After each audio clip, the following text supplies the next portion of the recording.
Wisdom with Scott Allen. Hello, I am your host, Scott Allen, and this is Phronesis, Practical Wisdom for Leaders. If the topic is leadership, I'm in. I've spent more than 20 years in the field teaching, learning, writing, and questioning. When I'm not working on Phronesis, I travel, delivering keynotes, working with individuals and teams, and helping people from organizations across industries become better leaders. Want to learn more? Visit me at scottjallen.net. Phronesis offers a smart, fast-paced discussion about all things leadership. We explore relevant topics and incorporate practical tips to help you make a difference in how you lead and live. Listen Notes lists Phronesis in the top 3% of podcasts worldwide. Phronesis is the official podcast of the International Leadership Association. ILA brings together those who teach, study, and develop leadership, advancing leadership knowledge and practice for a better world. Learn more at ila-net.org. Finally, if you enjoy Phronesis, please subscribe to stay current on our weekly episodes. If you find an episode that resonates, please share it with your colleagues and friends. And if you want more content, subscribe to my newsletter, The Leader's Edge. The link is in the show notes. As always, thanks for listening. And now, here's today's show. Okay, everybody. Welcome to the podcast. Thank you so much for checking in wherever you are in the world. Today, it's not Practical Wisdom for Leaders. It's called Practical Wisdom for Followers today on the podcast because we have Ira Chaleff back. I think this might be your fourth time, Ira, and I definitely appreciate you being here. For those who are listening, check out previous conversations with Ira, always a fun conversation. And he has helped inform my thinking about the topic of leadership and followership and management over the years. And I view him as a mentor and as a scholar and as an individual who is just wise in this space. And Ira, A, thank you for being here again. And B, let's take this conversation in the following direction. What's on your radar? You have such a wonderful historical viewpoint on the topic of followership. Obviously, your books are like foundational in reading on the topic. And I'm really interested kind of how you're thinking about things right now in our current context. This is January 2026. What's top of mind for you, sir? Amongst other things, I hit a milestone this year. I turned 80 years old. What? Yes. Now that makes me officially an elder of the leadership and followership community. So therefore, I can pontificate with the great certainty that the pearls of wisdom that will dribble from my mouth, literally and figuratively, will be listening to his precious words of deep wisdom. So that's what's on the top of my mind. my newfound legitimate authority. Yeah, I love it. Yes. And it's interesting what it does internally. There's a subtle shift in other people. If my cohort is turning 80 that I grew up with. And there's this internal shift where you feel, wow, I didn't necessarily expect to arrive here, and there's something about it that gives me a certain extra responsibility because the question is, what am I leaving behind? Of course, hopefully 10 years from now or whatever, but nevertheless, what am I leaving behind? So to start with, I could not be more proud or grateful of the global followership community. If I sailed off into nirvana today after we had this delicious talk, I have no qualms whatsoever that followership is alive and well and vibrant, and new ways of thinking about it and teaching it are in full bloom. Yeah. So in that sense, from a legacy point of view, I feel wonderful. Wow. Now, at the same time, there are a couple of deficiencies. One of the things I've observed in both the leadership community and the followership community, and I, to some degree, blame, quote unquote, academia for this. I see that our Ph.D. process forces people into narrower and narrower ways of looking at things and measuring things in order to satisfy their dissertation committees, etc. And I miss the bigger global views that earlier generations of leadership scholars would take in their work. One of the consequences of this is that while there's a lot of terrific work on followership in small groups, whether in the nursing community or the military or whatever, I don't see the global, holding the global frame here. And from my point of view, you'll remember, Scott, from our earlier conversations, that what initially brought me to this field was my childhood experience of learning that my maternal grandmother had lost her whole family in the Holocaust. Yep. And the burning question, why do people follow such destructive leaders, and can we do anything different? In my latest attempt at contributing thought to that, the book I've most recently released is To Stop a Tyrant, The Power of Political Followers. What I have found in the followership community is there is not enough crossover between leadership and followership and governing and citizenship. And we really deeply need to find ways to make those connections more robustly. So I am exhorting the followership community and looking for individuals within the community who have some sort of sense of calling into this space. And I am interested in doing anything I can to help them develop their voice in this direction. So that's one of the main things that I'm focused on at this time. Talk a little bit more about your vision for what that would look like. Yeah. Ideal world, how is that unfolding? What are some of the nuances of the topics that we're exploring?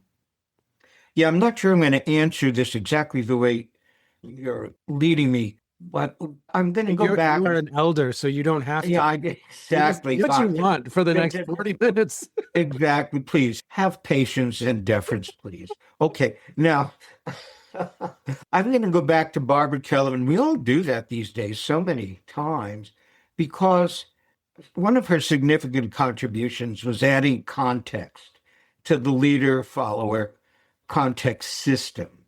Context, in this case, of course, is political context. What I see happening, interestingly enough, and for good reason, followership has had to beat on the doors of the leadership world and say, no, we're just as important as you are. And the leadership world grudgingly says, yeah, you can have a few panels on our conference with 100 other panels and this kind of thing. What occurs to me is that we shouldn't be beating on the leadership door that much. Instead, we should be beating on the door of all the other disciplines in which both leading and following are essential. Good leading and good following are essential. I would walk through the halls of a university and say, let's look at the political science department. Let's look at the sociology department. Let's look at the psychology department. And let's see how we can bring the emerging and developing wisdom of followership dynamics into those conversations more robustly. Yeah, I think of history as I understand it. For some of the historians I've had on the podcast, it's almost, and maybe you've heard this, maybe you disagree with this, but in that stream, at least, and there's a word for it, I forget the name of it, Martin Gutman could tell me, but it almost decenters the individuals, the leaders and the followers, and really focuses on the context. In fact, I was speaking with a history professor once, and he says, we really don't talk about leadership in history. And that was interesting. So yeah, I can very much see sociology, political science, psychology, nursing, not so myopic on this kind of elevation of just the leader. Yes, absolutely. Now, the differentiation, though, between us and historians, and that is, at least myself, I can talk for myself. I'm not an academic. I'm a practitioner who's made observations about the dynamics of leading and following based on my extensive experience in Congress, in federal agencies, internationally, and in corporate America. So my tendency is to not just write descriptively, although that's very important, but then to add prescriptive suggestions. Now, this, of course, is somewhat of an anathema often in other disciplines. They're supposed to be looking for root causes and patterns, and maybe they can suggest at the last chapter, this should lead us to think about how to change this or that. Whereas I see the value of the leadership and followership communities as being dynamic experimentations in how do we do this better? And then how do we transfer these petri dish experiments and what we think we've learned into the broader culture? Yep. And how does the broader culture pay attention? And of course, that's its whole own field that is desperately needs attention. Maybe you've talked to, what's his name, Shufutinsky? No. I forget his first name. He's a really interesting man. He works out of Connecticut at a university there. He develops all these games that actually put people experientially in very clever ways and non-traumatizing ways, but really awakening ways. And he comes to all the followership conferences. He adds a tremendous intellect, and he also adds a pedagogy, which, of course, I know is very dear to your own heart. How do you take this stuff off the page and get it into the neural wiring Yes. of people who then have to go out and apply these concepts in the real world where there's conceptually bullets flying over their heads or threats of demotion or loss of position? How do they retain the courage, the aplomb, the compassion to hold their ground and say what needs to be said, do what needs to be done, despite the hierarchical differences in power? And this is what it's about. So if you like, that's going to take me to my next big concern. For a listener, we need to get Ira an honorary doctorate. So if you're listening and you do these things, let's get him a doctorate because he deserves it. So that's number one. We need a Dr. Ira. And number two, I've forgotten number two, but Yeah, Scott, I would love to have an honorary doctorate, but it's nothing like being 80 years old. That does it just as think well. about the power you would wield, the wisdom and the doctorate. It would be like the double threat. Oh, man, world, stand back. I did remember what I was going to say, Ira, and I just want to get it in here because I think at times we can falsely subjugate practitioner in academia. And I think it can be looked down upon. And for me, it's very much a both and in the sense that at times I sit in meetings with academics and it is so far, especially after now, and I said this to you before we started, especially now after being embedded in organizations for about a year and a half now, full time, the conversations in some cases, in some rooms, are so far from reality of what the day-to-day human experience is in organizational life that it's as if it's Mars trying to talk to Venus. It's two totally different worlds. And so I think that practitioner viewpoint combined with the rigorous research that I know you do, because I've searched for some of the journal articles for you. When you said, hey, Scott, find this article for me. I know that you're doing that rigorous research, but that practical look, I've been in these government agencies. I've worked with these congressional staff members. I know what the day-to-day is, and you understand those real dynamics. I think at times, academia, especially management, leadership, scholarship, is so far from the work right now that I think that at times we can come off really out of touch. We can come off very much out of touch. So It's a bit like the kind and gentle souls in the spiritual community. They have beautiful language for how we should all live and be together in a state of harmony and deep compassion. And yet their language doesn't translate into the real, I don't mean the real world, because their world may be more real, frankly, but, but into the world of politics, of governance, of business. And this is so important. So this is what I'm calling for and questioning. Do we encourage leadership and followership scholars to find ways to immerse themselves in those worlds, like you're doing in the business world?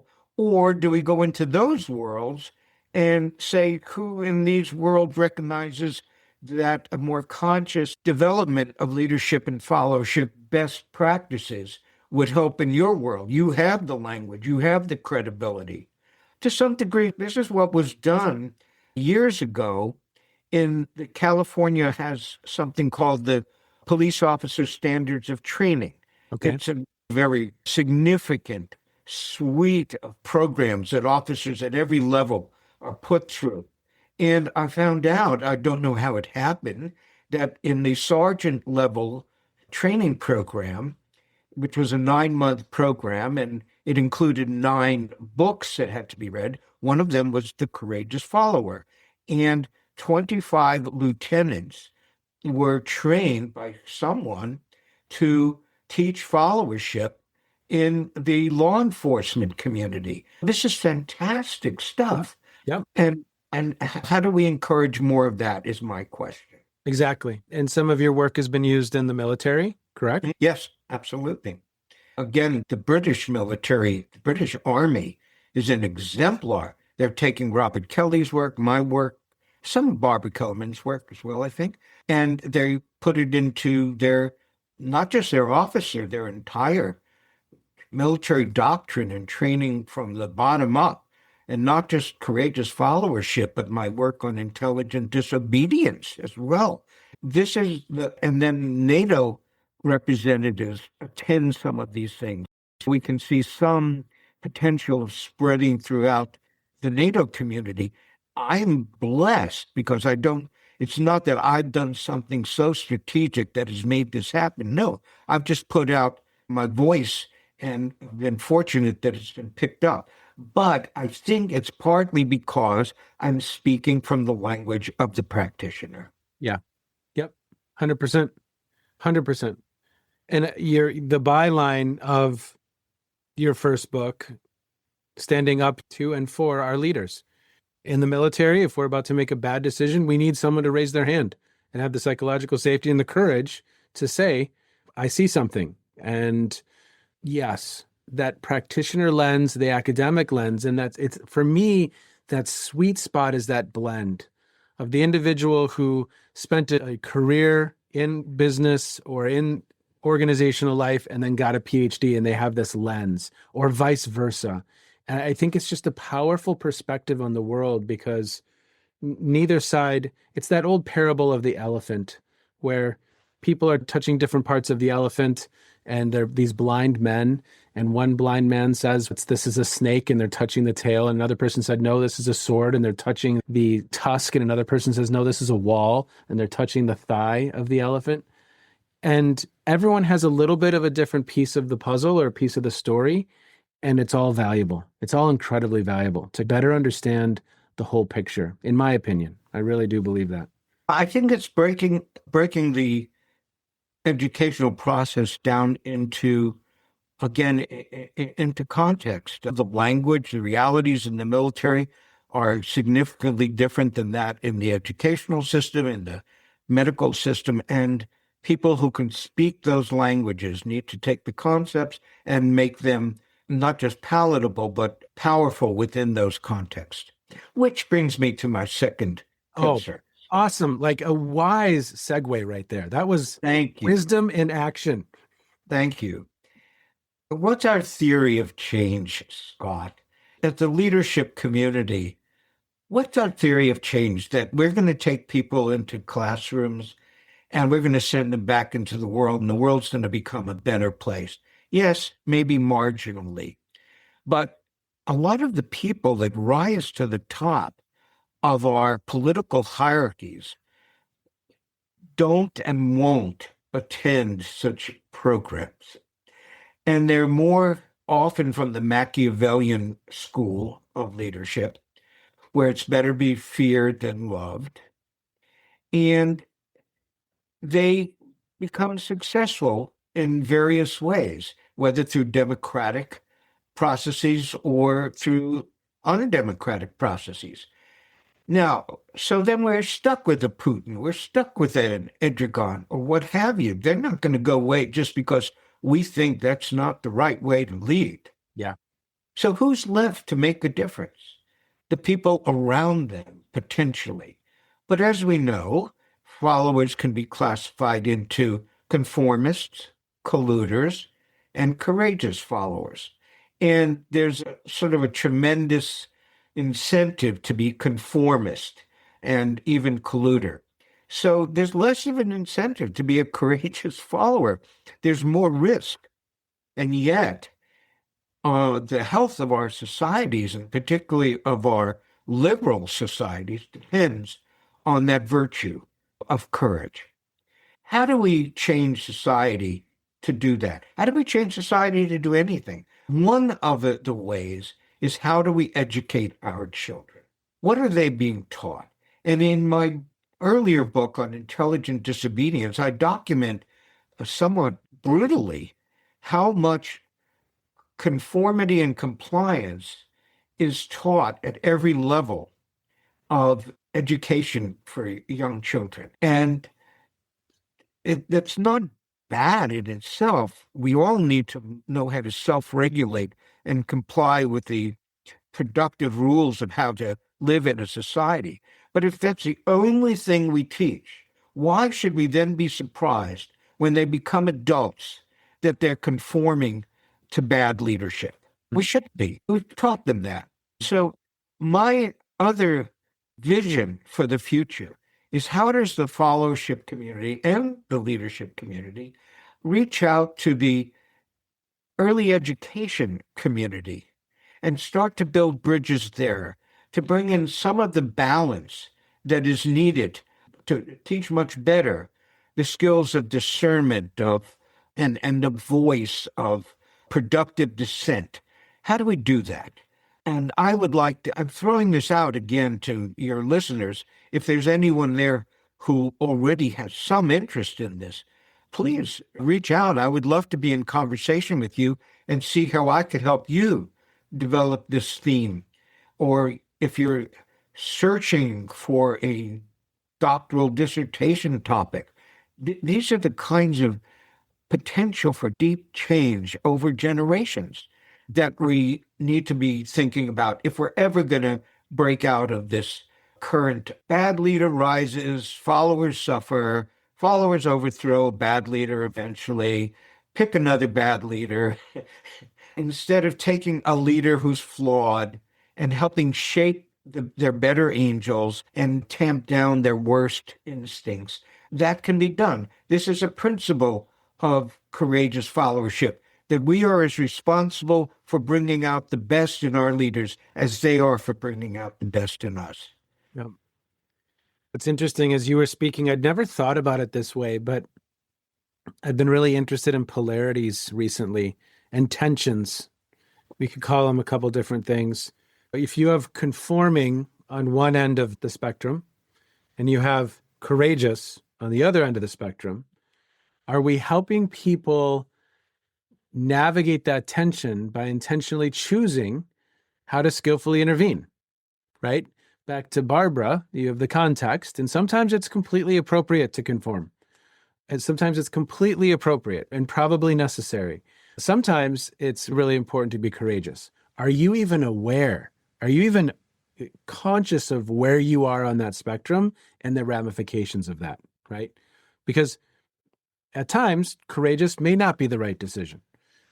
And sometimes it's courageous to conform. Yeah. I don't have all the data that the leader has. They're having to make a rapid, consequential decision based on their history, I may have to manage my concerns and give them the trust that they've earned. That's an act of courage as well. And being able to discern which act is an act of courage within ourselves, as well as within the group, is really critical. And then secondly, when we may not have that consciousness, but someone else in the group does, recognizing that their voice is something I should support right now because they are the balancing potential in this crucial conversation. Yes. And then that intelligent disobedience, how do we do that? And this is what I was thrilled with the British Army. The first time they had me speak at the Royal Military Academy was not on courageous following. It was on intelligent disobedience. And I asked the general, we had breakfast the morning before, the commandant. I said, why do you want me speaking on intelligent disobedience? And he didn't miss a beat. He said, we are constantly introducing new protocols, new weapon systems, etc. None of them are going to work perfectly. I need people to speak up and tell me what's working, what's not working, and when they should comply and when they shouldn't, and they don't do it. They've been indoctrinated not to do it their whole life. And the military, to some degree, because it requires real obedience under fire, has unintentionally reinforces that further.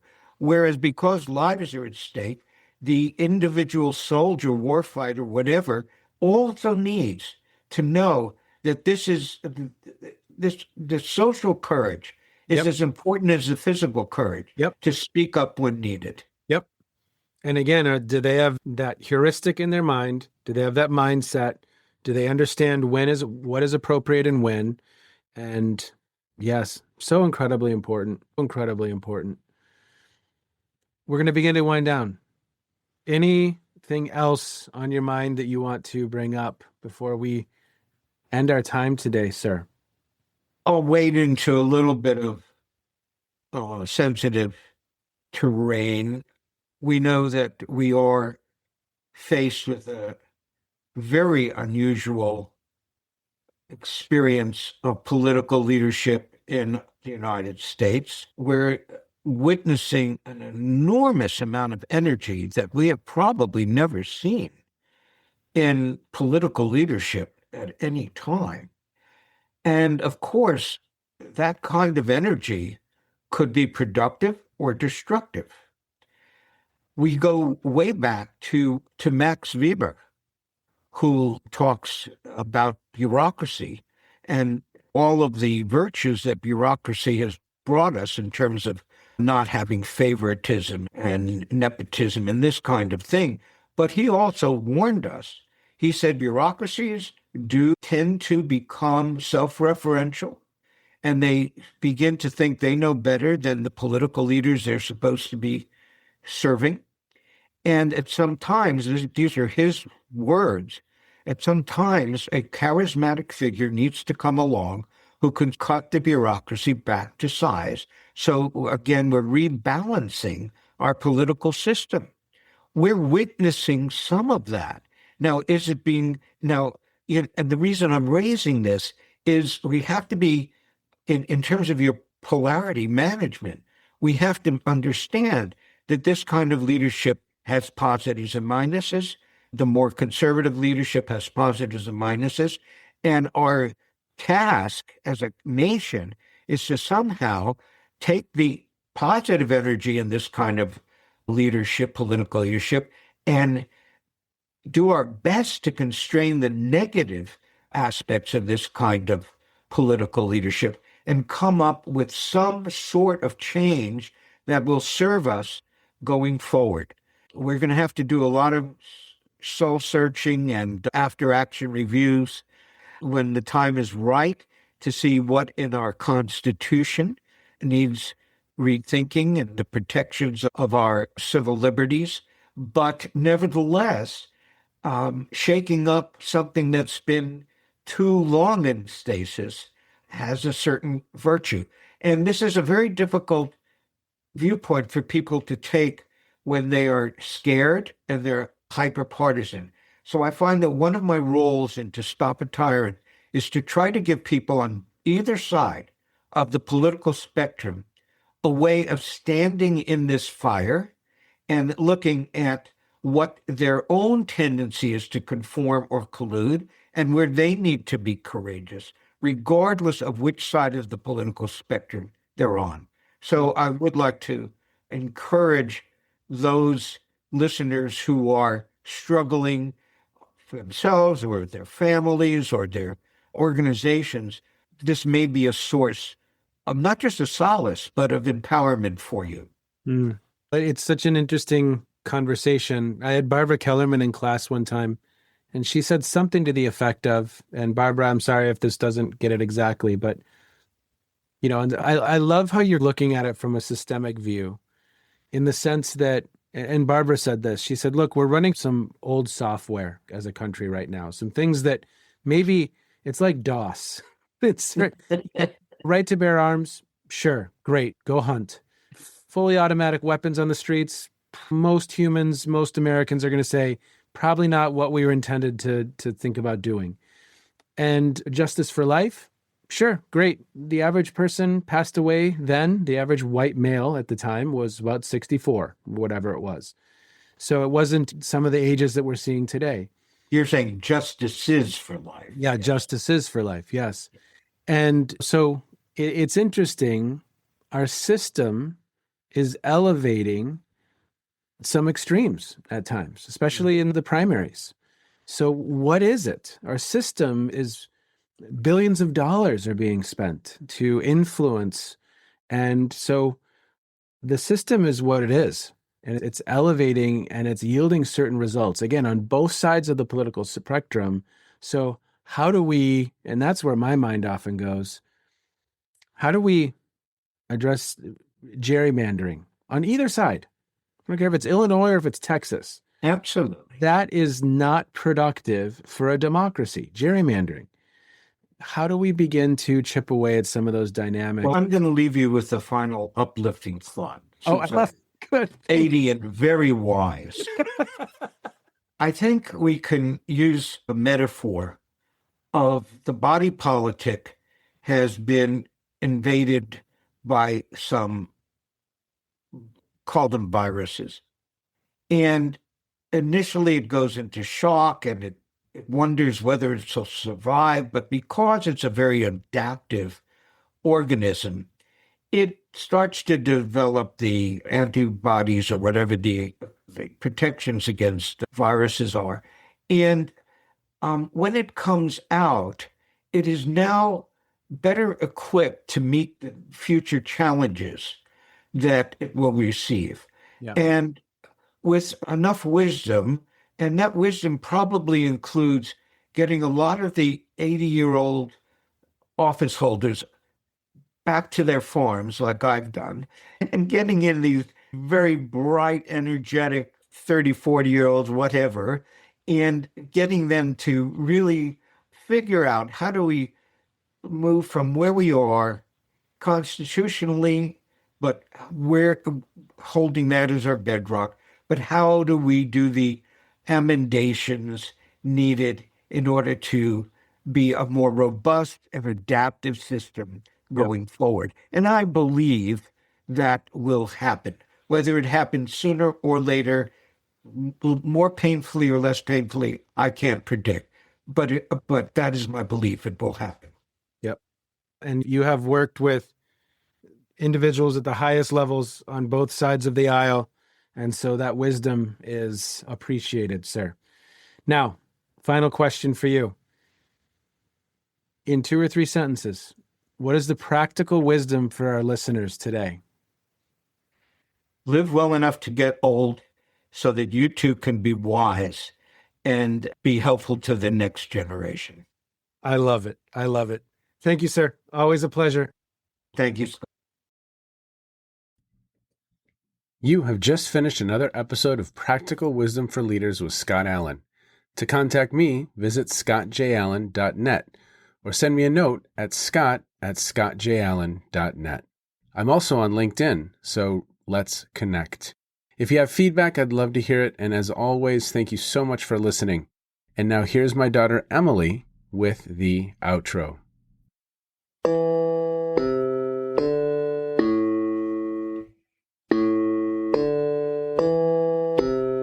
You've been listening to Phronesis, Practical Wisdom with Scott Allen.